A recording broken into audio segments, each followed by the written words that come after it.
நம்ம கார்த்திகை தீபம் சீரியலில் இன்றைக்கான ஒரு குட்டி ரிவ்யூ பார்க்கலாங்க.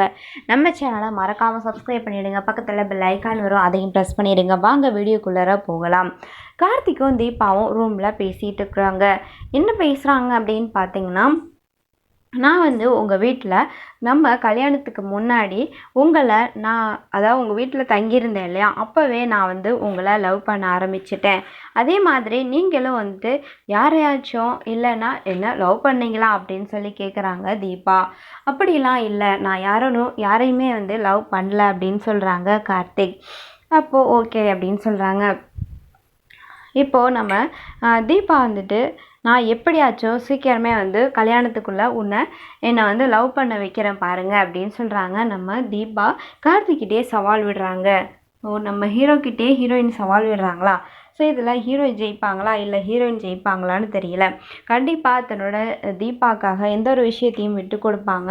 அதோட எந்த ஒரு விஷயத்துலையும் அவங்க ஜெயிக்க வைக்கிறவங்க நம்ம கார்த்திக்.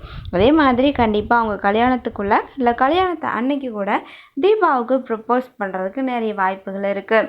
நான் உங்களை லவ் பண்ணுறேன் அப்படின்னு சொல்கிறதுக்கு நிறைய சான்சஸ் இருக்குது. ஏன்னா நம்ம தீபா அந்த மைதிலி அதுக்கப்புறம் மீனாட்சி இவங்ககிட்டலாம் தன்னை லவ் பண்ணுறதுக்கு ஐடியா கேட்டுக்கிட்டு இருக்காங்க. அது மட்டும் இல்லாமல் போகிற வர பக்கம்லாம் தீபா கார்த்திகை சைட் அடிக்கிறாங்க.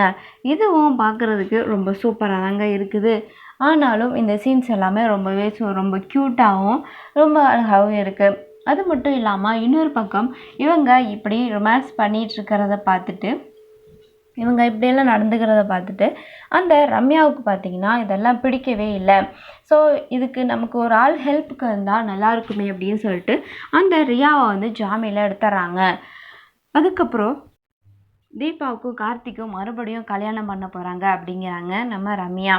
என்ன சொல்கிற, ஆல்ரெடி அவங்களுக்கு தான் கல்யாணம் ஆயிடுச்சே, அப்போ மறுபடியும் என்ன கல்யாணம் அப்படின்னு சொல்லிக்கிட்டு கேட்குறாங்க நம்ம ரியா ரம்யா கிட்ட. இங்கே பாரு, நாச்சியார் உயிர் பிழைக்கணும்னு சொல்லி தன்னோட தாலியை கழட்டி வச்சுட்டு அவள் பரிகாரம் பண்ணா, அவங்களுக்காக வேண்டுதல் வச்சுருந்தா.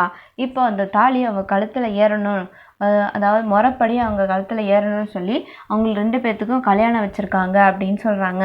அப்படியா அப்படின்றாங்க ரியாவும். ஆமாம், அப்போது அந்த கல்யாணத்தன்னைக்கு நான் தான் அந்த கார்த்திகோடைய பக்கத்தில் உட்காந்து அந்த தாலி என் கழுத்தில் ஏறணும். ஸோ இதுக்கு நீ தான் ஹெல்ப் பண்ணணும் அப்படின்னு சொல்கிறாங்க. என்னால் என்ன ஹெல்ப் பண்ண முடியும் அப்படின்னு சொல்கிறாங்க. இங்கே பாரு ரியா, அந்த வீட்டுக்கு நீ செகண்ட் மருமகளாக ஆகணும் அப்படிங்கிறது உன்னோட கனவு. ஆனந்த கல்யாணம் பண்ணிக்கணும் அப்படின்றது உன்னோட கனவு. ஸோ அது நிறைவேறணும் அப்படின்னு நீ நினச்சேன்னா எனக்கு நீ ஹெல்ப் பண்ணு. கண்டிப்பாக உனக்கு அந்த ஆசை கண்டிப்பாக உன்னோட ஆசை நிறைவேறும் அப்படின்னு சொல்லிட்டு நம்ம ரம்யாவும் ரியாவும் பார்த்தீங்கன்னா இப்படி இந்த ஒரு பிளானை போட்டுக்கிட்டு இருக்காங்க. ஓ சூப்பர், அப்போது எனக்கு சம்மதம், உனக்காக நான் ஹெல்ப் பண்ணுறேன் அப்படின்னு சொல்கிறாங்க. ஸோ என்ன நடக்க போகுது அப்படிங்கிறத நம்ம வெயிட் பண்ணி பார்க்கலாங்க. தேங்க்ஸ் ஃபார் வாட்சிங்.